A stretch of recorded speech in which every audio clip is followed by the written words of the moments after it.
Good morning or afternoon, 19th century history class. This is our third video, but our first paper for this 2021 season for history class. And the title of our theme this year is Lovers and How They Changed History. And our first one is one that is going to be fantastic. We've heard Muff before. This is her second paper, and her topic is Wallace, Simpson, and Edward VIII. I just want to make a couple little notes. It's been so gratifying to our paper presenters for people to write them quick texts or quick phone calls or emails about their papers.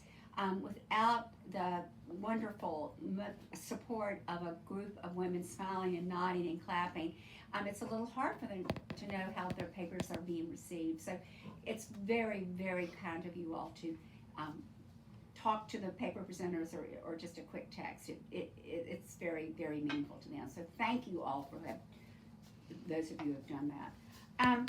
Our next meeting, I guess it'll be a video meeting, is in November, and Ann Namnoon is going to do the famous couple of Richard and Mildred Loving. So I know that's going to be a fantastic paper. We're still up in the air about the January President's Tea. You're going to be getting another little letter from me in the next several days, sort of enumerating what our options are. Any questions or comments, please call me or email me. It would be fantastic. There are a couple of other things that we would have done by now, and that is we would have collected dues, and we would have talked about the program committee. October is the month that we do that. And I've asked Muff Davis, who's our paper presenter today, to be chair of that committee. She was on the committee last year, and I know she'll do a fantastic job. So if you have any ideas about topics for next year, hopefully we'll be together. Please start formulating those, and you'll be hearing from us about that very soon. And you'll also be getting a dues letter in the near future from Chrissy Waite. And that will sort of enumerate what we're doing for that. I think that is all for this month. It's kind of hard to talk to the air. I don't know how people on TV do it. But I just appreciate everybody's patience and their continued interest in 19th century history class.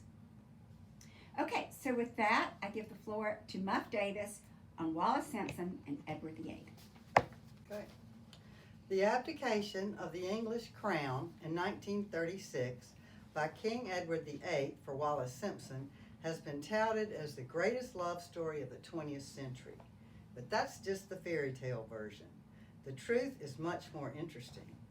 Edward, in fact, never wanted to be king, and the British establishment considered him totally unfit as a monarch because of his irresponsibility and his pro-Nazi attitudes and actions, which were a national security risk as Europe moved closer to World War II. The appearance of Wallace Simpson at such a serendipitous time was considered a godsend way to oust Edward from the throne. His abdication forced his younger brother Bertie to be King George VI, who, in tandem with his wife, Queen Elizabeth, were the perfect solution to unite England and an unwavering determination of Britain to defeat Nazi Germany and help the country get through the bleak days following the war. What we thought we knew about this story is all wrong, and the story is dark. Edward was born in 1894 as the great-grandson of the still reigning Queen Victoria. Great Britain was then the world's richest country, with her empire ruling over 1/4 of the world's population. During his lifetime, Edward VIII was also variously called the Prince of Wales, David by his family, and the Duke of Windsor after the abdication.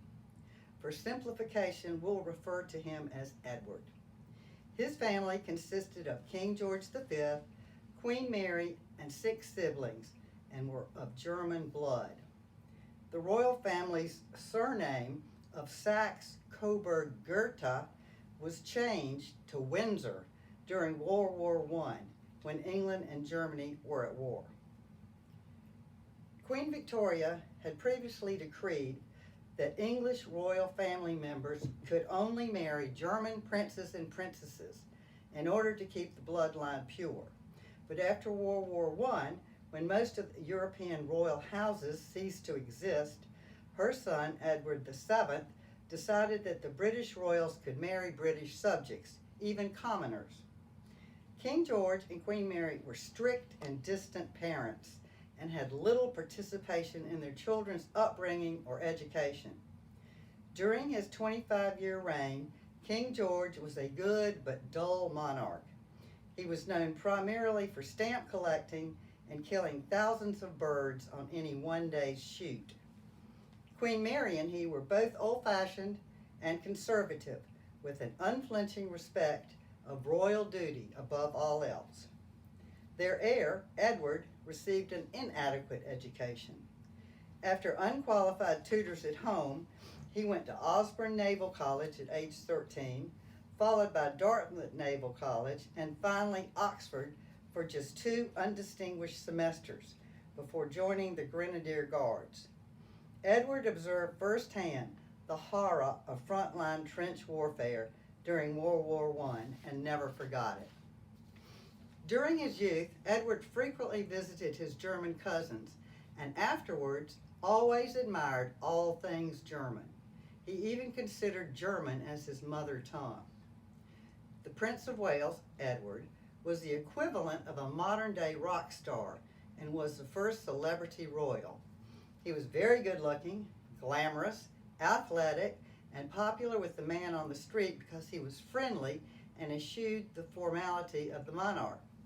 Edward was also a snappy dresser. He invented the Windsor knot, and the world's most eligible bachelor.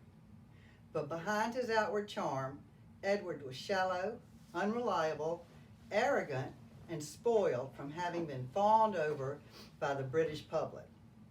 His charismatic persona disguised an inner turmoil. Edward despised his royal duties, calling it princing, and was driven by a personal code of what he could get away with.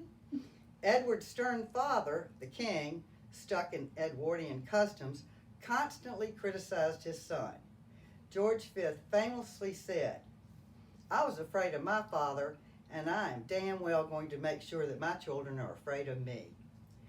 The king would call Edward a cad because of his racy dressing, questionable friends, night clubbing, fast lifestyle, improper dalliances, and laxity of carrying out his royal duties.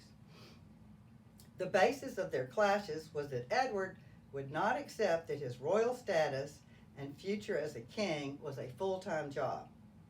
Slavish devotion of duty drove the rest of the royal family. Edward carried out his royal obligations grudgingly, under complaint, and often haphazardly or not at all. For him, the restrictions and duties of royal life outweighed the privileges. He wanted to choose his own path between private life and public duties, and did not want to be king unless he could hold the crown on his own terms. Edward was often morose and depressed during several long public relation tours around the empire, shirking official engagements, indulging in his own personal pursuit of pleasure, and continuing to bemoan his fate.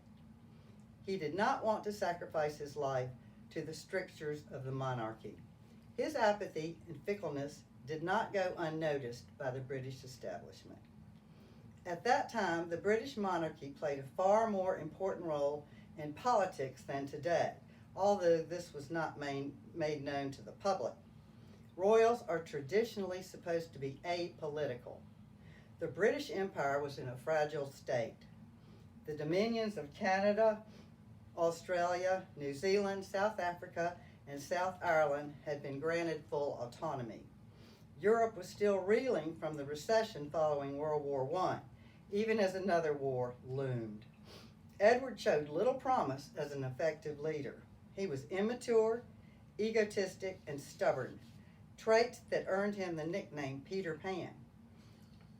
Edward relished expressing his own conventional views openly and arrogantly thought he could influence policy by bypassing the government.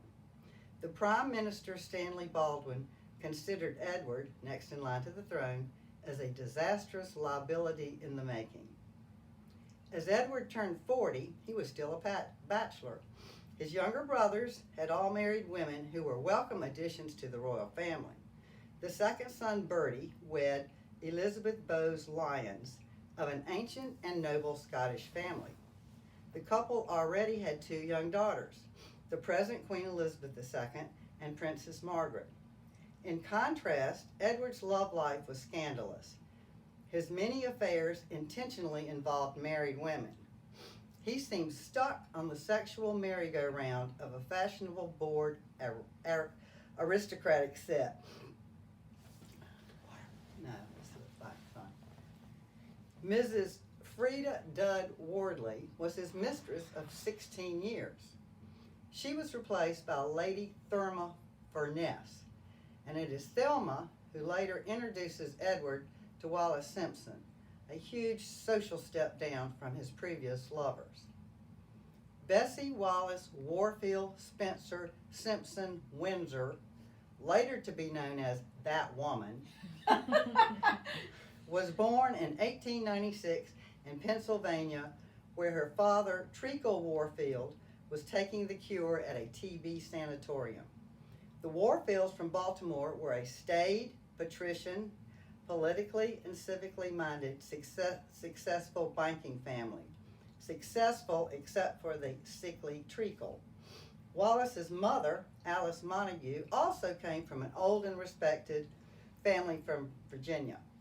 But they were happy-go-lucky, charming, and genteelly poor. Both families disowned Alice and Treacle for marrying due to the medical issues and family differences. When Wallace's father died a few months after her birth, she and the penniless Alice were forced to rely on the grudging charity of Wallace's rich uncle, Solomon Warfield, with whom they lived for 5 years. After that, Wallace and her always struggling and flighty mother lived in a succession of seedy apartments and hotels. At one point, Alice ran a boarding house, a social no-no. And as she was known for entertaining men in her rooms, Baltimore society considered Alice a loose woman whose reputation reflected back on her daughter Wallace. Although Uncle Sol financed Wallace's private school education, including the prestigious Old Fields boarding school and even her debut in Baltimore, Wallace was never satisfied. The years of living hand to mouth with her mother and depending on rich relatives left Wallace craving security, status, and especially money. She was always jealous of her rich cousins with their lovely summer homes and gracious lifestyles. Wallace was determined to climb the social ladder. Her first dolls were named, tellingly, Mrs. Astor and Mrs. Vanderbilt. Fear of an embarrassing poverty made Wallace tough, bold, and greedy. The only way to achieve the lifestyle she aspired to was to marry well. So Wallace practiced her feminine wiles at Oldfields, where she was known as fast and ruthless, stealing the beau of classmates just because she could. Wallace taught herself to be a seductress and one with a mission. To escape Baltimore and be the first of her friends to snag a trophy husband, Wallace married at age 19 to Lieutenant Wynne Spencer, a dashing naval pilot from a rich family. But Wynne turned out to be an abusive alcoholic. When he was posted to China, Wallace stayed behind in D.C., and though still married, had multiple serious affairs. After 3 years of separation, Wallace trekked to China, hoping to reconcile with Wynne, but to no avail. She rather mysteriously stayed in China for another 2 years, apparently supported by her numerous naval and embassy suitors. One was Count Ciano, later to be Mussolini's son-in-law and the fascist foreign minister. Wallace finally returned to Virginia and, much to the horror and disgrace of her family, obtained a divorce. By then, she had met Ernest Simpson at a Christmas party in New York. Ernest, married with a small daughter, was a Harvard-educated, well-traveled, cultured Englishman who worked for his family's shipping firm in New York and London. Once Wallace set her sights on Ernest, he quickly divorced his sickly wife, married Wallace, and the couple moved to London. Ernest had an older sister in London, married to a member of Parliament, who introduced Wallace and Ernest to Ben Thal at the American Embassy. Mr. Thal's wife was the American Consuela Morgan, the twin sister of Gloria Vanderbilt, and the older sister of Thelma Furness, the current mistress of Edward's. Wallace had hit social pay dirt. She quickly ingratiated herself with Thelma and gradually insinuated herself into the social circle which revolved around Edward, then the Prince of Wales. By 1934, Wallace had replaced Thelma as royal mistress. Edward was quite openly, madly in love and completely obsessed with Wallace. He was enthralled by her American brashness and informality, and her treatment of him, which was a novelty. Edward may also have been especially smitten with Wallace because, by her own account, Edward, who had never been considered terribly masculine, could only find sexual gratification with Wallace. She dominated every aspect of his life, completely, and he loved being told what to do. Their relationship was more like nanny and child than lovers. Wallace became the hostess at Fort Belvedere, Edward's bachelor pad castle at Windsor, where she planned the guest list, the menus, the activities, and ran the staff. Her job as mistress was to keep Edward constantly entertained, an exhausting occupation. But Wallace was well rewarded with travel, haute couture clothes, a generous allowance, and especially jewels. She dripped in jewels.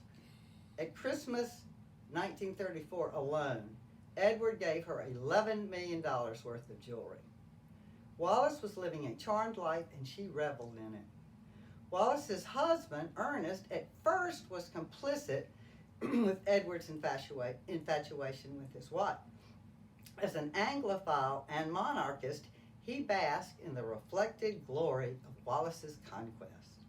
And Ernest enjoyed the advantages that came to him, including membership in Edward's Masonic Lodge and business opportunities sent his way. He expected high honors when Edward became king. It was thought at the time by some that the Simpsons were working in cahoots to get all they could from Edward, almost as if Ernest was pimping his wife. Ernest later became tired of being the third wheel and consented to Edward's plea to divorce Wallace. The royal family was horrified at Wallace's domination of Edward. A divorced American nobody with a living ex-husband was not acceptable company in any way for the future king. Divorcees carried a huge social stigma, excluded from higher levels of society, and certainly not received by the palace. Wallace was viewed as an ambitious, cold, overbearing, promiscuous gold digger and an obstacle towards Edward's carrying out his royal duties, since he only wanted to spend time with her. And Wallace introduced Edward to an unsavory clique. Especially dangerous was Joachim von Ribbentrop, Hitler's special envoy to London, whose clandestine job was to cozy up to Wallace and therefore Edward. Wallace was having an affair with the German diplomat and passing along state secrets to Ribbentrop that she had learned from Edward. Every week, Ribbentrop sent Wallace 17 carnations for the times they slept together. She also introduced Edward to Oswald Mosley, leader of the British Fascist Union. Edward was publicly mouthing off that England should avoid war with Germany at any cost, including appeasement or even surrender to the Nazis. and Edward considered himself the great peacemaker. Edward admired Hitler's economic recovery of Germany and saw fascism as the way of the future. Of course, Hitler was thrilled with this and went out of his way to court Edward. The Nazis planned to manipulate Edward into softening up England for Germany's eventual accommodation with or conquest of Great Britain, and then intended to install Edward and Wallace on the English throne as fascist puppet king and queen. Wallace encouraged Edward in his pro-Nazi stance. In 1936, Edward became king after the death of his father, King George V. Suddenly, all the establishment's worries about Edward's unfitness as the British monarch came to a head. His outspoken praise of Nazi Germany was becoming a threat to national security as Britain was slowly inching towards war. The Prime Minister, the Archbishop of Canterbury, the Civil List, the Dominions, Parliament, the editor of the Times, and his own senior advisors all thought Edward as too irresponsible, immature, and careless to sit on the throne. His lifestyle of doing only what he wanted trumped his official duties. For example, Edward was leaving sensitive state papers from the official morning red boxes all over Fort Belvedere where anyone could access them, and they were often stained with wine. In an unprecedented move, the ministry held back the most important papers. And Edward's ideas of modernizing the English monarchy by doing away with palace protocols and ceremonies was horrifying. While watching Edward compete in a steeplechase, his own private secretary, Tommy Lascelles, said to the Prime Minister, Stanley Baldwin, quote, "The best thing that could happen to the country would be for Edward to break his neck." And the Prime Minister replied, "God forgive me, but I have often thought the same thing." Good Lord. Even King George V had said, "After I'm dead, the boy will ruin himself in 12 months. It actually only took 11. I pray to God that my eldest son will never marry and have children, and that nothing will come between Bertie, King George VI to be, and Lilibet, the present Queen Elizabeth, and the throne." And then there was the problem of Wallace, who was making all of Edward's decisions. She was definitely not queen material. Although the British government maintained that it did not conduct surveillance on royals, that mandate was broken in 1935. Scotland Yard and MI5 began spying on Wallace, Ernest, and Edward himself for national security reasons. Their reports are still classified. At some point, MI6 helped out and composed the notorious and probably false file called the China Dossier, which was a smear campaign against Wallace. The file alleged that she had learned sexual techniques in Chinese brothels with which she used to ensnare men. When it became known that Wallace was getting a divorce from Ernest and that Edward intended to make her queen, the establishment decided it was time for Edward to go. And Wallace was the perfect excuse for doing that. The coalition against him advised Edward that Wallace should leave the country immediately. Edward told the PM, Prime Minister, that marriage to Wallace was an, quote, "indispensable condition to my continued existence as a king or a man." The government gave Edward three choices. One, give up the idea of marriage, as the Church of England, Parliament, and the British people would not condone the king marrying a woman with two living husbands. Two, if he chose to marry against the wishes of his ministers, a constitutional crisis would arise and the government would resign. Three, abdicate. Edward, whose coronation was still 6 months away, only wanted to remain king if Wallace could reign beside him. Wallace, who, despite her later protests, against it was dying to be queen. She was led to believe that Edward would find a way to make her ambition come true. When the English newspapers finally informed the public of the existence of Wallace and her relationship with their king, she fled to the south of France to avoid the hatred being hurled at her. Wallace thus lost control of the situation and left Edward alone to deal with the negotiations. By phone, Wallace begged and pleaded Edward not to abdicate. In spite of her protest, Edward rashly decided to immediately abdicate without any thought of the repercussions and addressed the nation with his famous radio speech. I have found it impossible to carry the heavy burden and responsibility to discharge my duties as king as I would want without the help and support of the woman I love.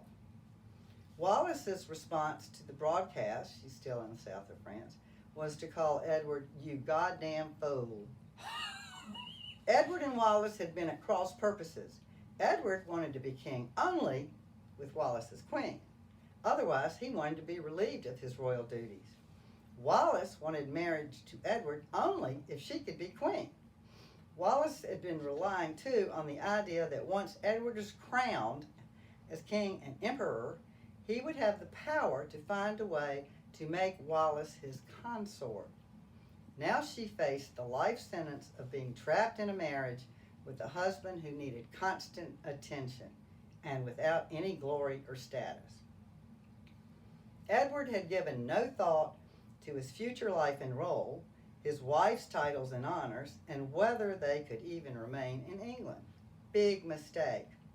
Edward never imagined that he and Wallace would live as outcasts in exile. The royal family did not want them in England. A former, very popular second king, even though an ex-one, and his controversial wife would obviously present problems for the new, shy, and overwhelmed King Bertie. Complications surrounding the abdication began immediately. The civil list refused to support Edward financially, so his brother had to personally give Edward an allowance of £25,000 a year. This stipend was given with the stipulation that Edward and Wallace would never live in England. And Bertie had to buy back Sandringham and Balmoral castles from Edward by taking out huge mortgages. Edward had assumed that he would be given a royal job. He was not. And he was shocked at abruptly losing all the grand privileges and perks he had taken for granted all his life. The first hint of what their new life would be happened quickly. The new king forbade any of the royal family and its courtiers from attending the wedding of Edward and Wallace, a sad affair of 14 people at the barred French chateau of the rich industrialist Charles Badeau, who was working for the Nazis behind the scenes. But the biggest setback from the abdication was learning that the royal moniker, Her Royal Highness, HRH, would not be granted to Wallace. Edward went berserk. This huge insult and humiliation was just over the top. He spent the rest of his life insisting on the bestowal of the title for Wallace. This lifelong whining stubbornness kept Edward at odds with the royal family and essentially in exile.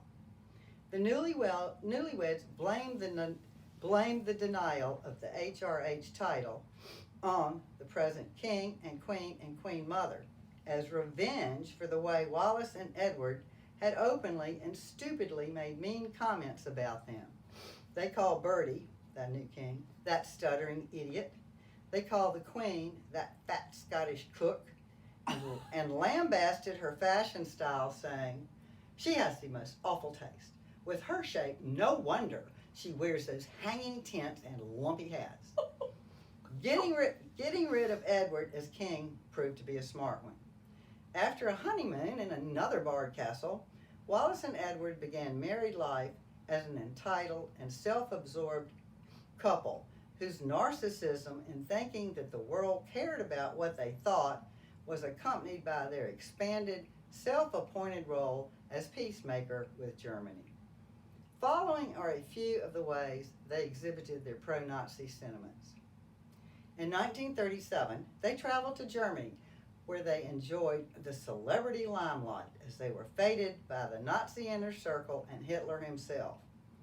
Edward happily returned the Nazi salute to his host, while Wallace was thrilled to be curtsied to and called HRH. The trip was a huge propaganda coup for Hitler and a huge embarrassment for the British government, who had told them not to go. After the trip, Hitler said that the abdication was a serious loss for Germany. A permanent and friendly relationship between their two countries could have been achieved through Edward. In June of the same year, Edward was at a party in Vienna when the American ambassador confided to him that they had cracked an enemy Italian code. A few drinks later, Edward blabbed this classified information to an Italian diplomat, and it quickly got back to Rome. FDR was furious. In March 1939, after England had abandoned any hope of appeasement with Germany, and as the British King and Queen were touring the U.S. hoping to drum up support for the war, which looked to be unavoidable, Edward gave a radio broadcast at Verdun, beseeching England to make a permanent peace with Germany. The BBC refused to air it. But Edward's most egregious act occurred once Germany and England were officially at war. Edward had begged his brother for a role in the war, and so as a major general, he was stationed at the French Maginot Line checking defenses, a job that was meant to keep Edward out of trouble. Right before the Germans invaded Belgium and France in what came to be known as the Battle of France, Hitler had dispatched his battle plans to the front lines by airplane. The plane crashed, and the Nazis did not know if their battle plans had been captured by the Allies or not. Hitler waited. Edward was in The Hague at a reception at the same time and told a German minister there that the Allied War Council has been discussing some German invasions plan rescued from a downed plane. Upon learning this, Hitler changed the invasion plan to attack through the Ardennes forest, which was considered too dense for tanks and also very lightly defended. The Germans swarmed into France, attacking France in exactly the best place for them to beat the Allies. Thousands of lives were lost, and the fall of France began. Edward either knowingly was helping the Germans or he was just being incredibly naive to tell them about the captured battle plans. But combined with his other actions, it seems he believed that he could end the war by giving Germany the advantage. As France fell and the trapped British and French allies were being evacuated from Dunkirk, Edward deserted his military post and fled to Biarritz with Wallace. Apparently, Wallace was staying in contact with Ribbentrop. Their hotel number was broadcast on German radio. After refusing to return to England, she and Edward then fled to their rented villa in Cap Antibes, where they refused the rescue plane, too small, and that was sent to take them back to England. And they demanded, with unbelievable selfishness, that Churchill send a battleship to evacuate them. All the battleships were otherwise engaged. They were fighting a war. As the Italians threatened the south of France, Edward and Wallace drove to fascist Spain and then neutral Portugal with their 266 pieces of luggage. During this mad rush, Edward and Wallace asked the Nazis to look after their rented homes in Paris and Cap Antibes. Wallace even got the Gestapo to retrieve her favorite green bathing suit left behind in southern France. And the Nazis gave permission for their maid to return to Paris to retrieve some of their linen and silver left there. While in Lisbon, Hitler was determined to get Edward into his clutches.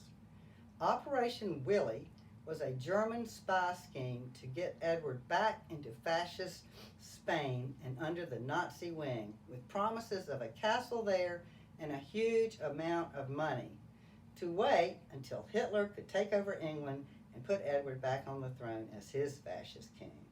If that failed, Hitler meant to kidnap Edward and Wallace and use them as negotiating tools in the eventual invasion of England to convince the British to accept a German occupation. A cat and mouse espionage game ensued between England and Germany to control Edward and Wallace. Edward was in contact with the German ambassador in Lisbon and had even told him that, quote, continued heavy bombing would make England ready for the war, close quote. Churchill ordered Edward and Wallace to come home again. They again requested a battleship and the granting of HRH to Wallace. Churchill had finally had enough of Edward's shenanigans. It is incredible that Churchill even had to deal with the complaining and pettiness of Edward and Wallace while England struggled for survival during the Battle of Britain. Edward was appointed to take over the governorship of the Bahamas immediately, a post intended to remove him from any more interference in the war. Edward balked. Churchill threatened court-martial for leaving his army post. Wallace compared their exile to the Bahamas with Napoleon's banishment on St. Helena's. Edward and Wallace hated it there. It was so beneath their standards. Even though Churchill had read them the Riot Act about talking against British war policy, Edward still would not stop. In an interview for Liberty magazine, he said, quote, "It would be tragic if Hitler is overthrown. He is the right and logical leader of the German people. He is a great man," close quote. Edward and Wallace suffered through their exile in the Bahamas until 1945. While they were there, they took vacations in the United States, where FDR kept them under FBI scrutiny on the advice of MI5. They were not welcome back to England.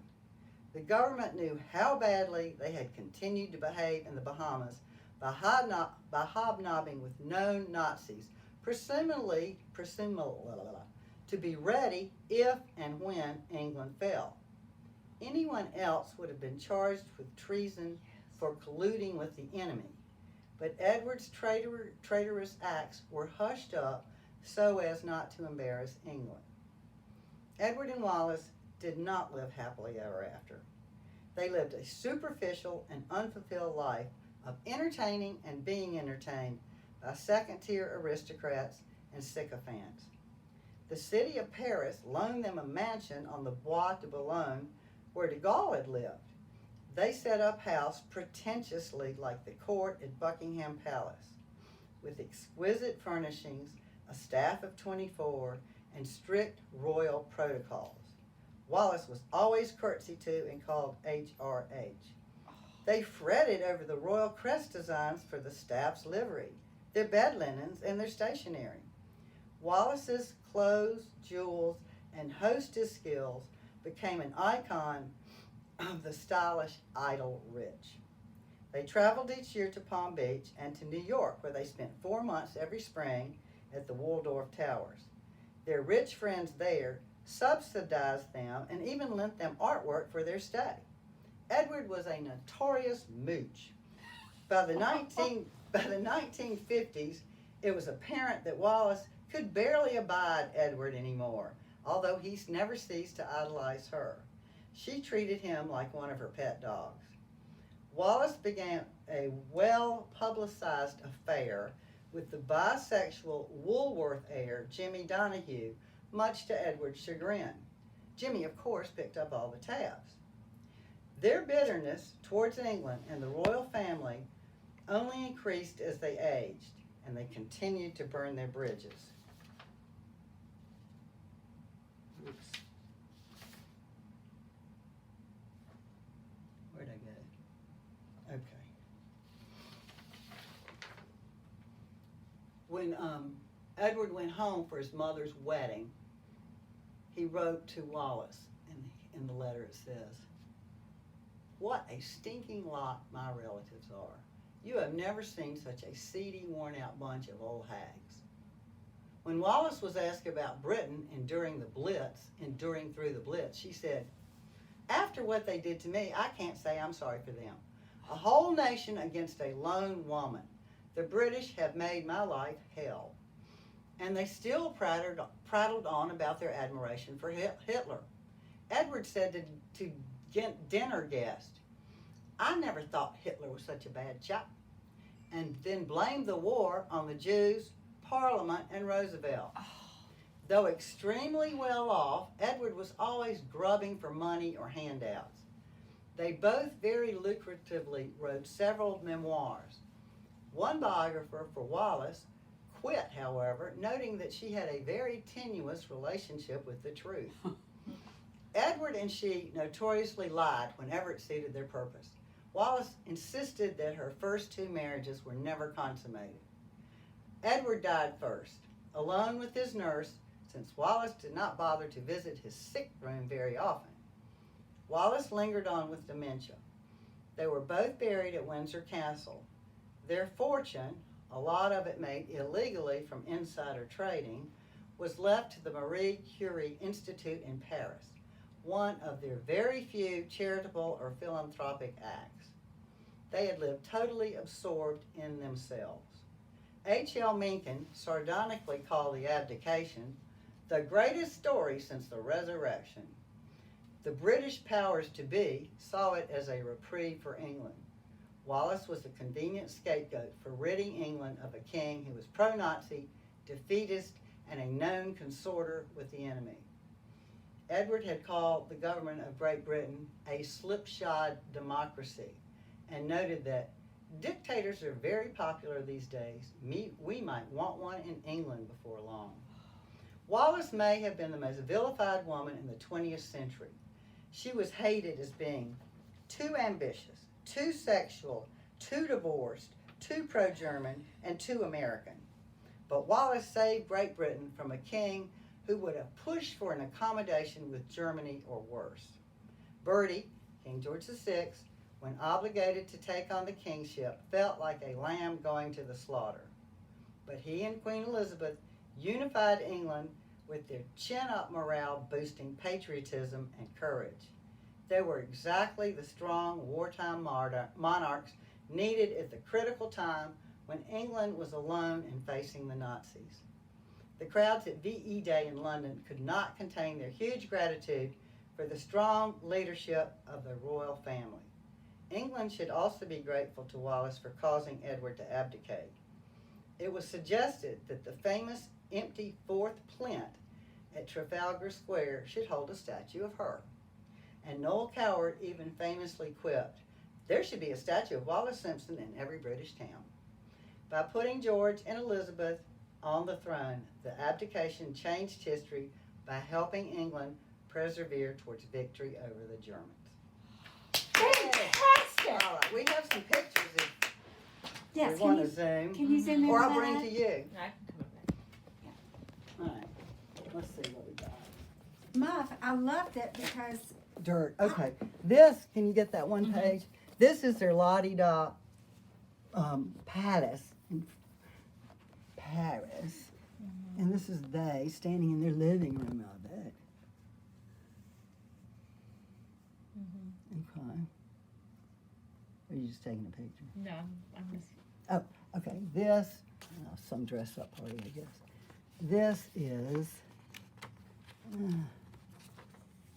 is them with their new best friend. This is they, as she became sick of him in their later years. There they are being cute. There they are, pretending to be nice to each other. These pictures aren't very good. They're all sort of overdone. But anyway, you get the idea. Oh, there's their new best friend again in this book. Anyway, busy doing her Muff, chore. I always blamed her for everything, but the way you Both. explained it, it's really the best thing that have ever happened to For England. England, Is that yeah. how you feel after doing all this I research? can't stand either of them. Yeah, well, right. I mean, he was I mean, clearly the more you read about them, they're just not nice people. no, but didn't love England. Well, no, but still wanted to be ahead of it if he could, Right. One of the on his own terms. with the trappings. That was absolutely fascinating. Everybody, I'm sure you all have questions. I learned a lot. Please call or email Muff. I know she'd love to talk about it. Sure. She's been buried in this for months, and we're just so grateful to her. So thank you, everybody, and we'll see you next month with Ann Nam Noon on the Loveys. Thank you.